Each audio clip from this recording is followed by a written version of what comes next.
Good day, sir. This is my IoT reaction video, and my name is Darius Willie Guzman from Bench HM1 Block 33. The video I watched is likely an introduction to the Internet of Things or IoT, explaining its core concept, applications, and potential impact on daily life.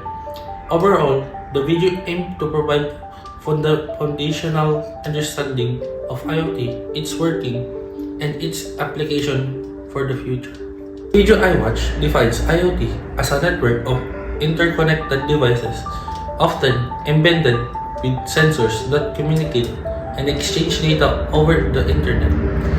The video explains the fundamental workings of IoT, including data connections, through sensors, communications between devices, and the use of the data to automate tasks or make decisions.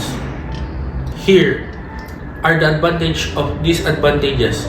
On the positive side, IoT holds the potential for increased efficiency across various sectors by automating processes and collecting real-time data.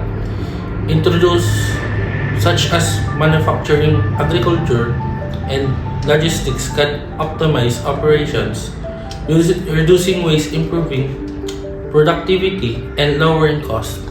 Moreover, IoT can enhance safety and security by monitoring environments and detecting anomalies. IoT devices can alert us at potential risks. However, despite its potential benefit, IoT also presents a number of challenges and drawbacks. The most significant concern is privacy, the collection and the sharing of personal data. By IoT devices raise ethical questions about data, ownership, usage, and security. Furthermore, the interconnected nature of IoT devices make them vulnerable to cyber attacks. Hackers could potentially control the smart home, steal your personal data, or even disrupt critical in manufacturers. For me, it's hard to say if everyone would use IoT in their daily lives.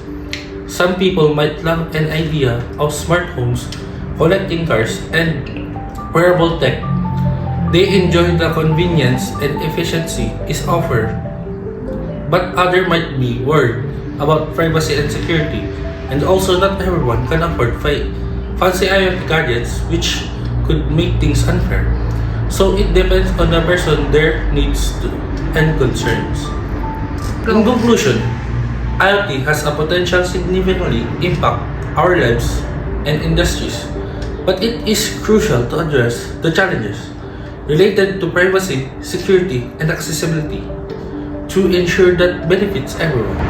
Lastly, whether IoT is good or bad for society depends on how it's developed, implemented, and regulated. It's crucial to address the challenges related to privacy, security, and accessibility to ensure that IoT benefits everyone, not just selected few, and that use responsibility and avoid unintended consequences. And that's my IoT reaction video. Thank you, sir.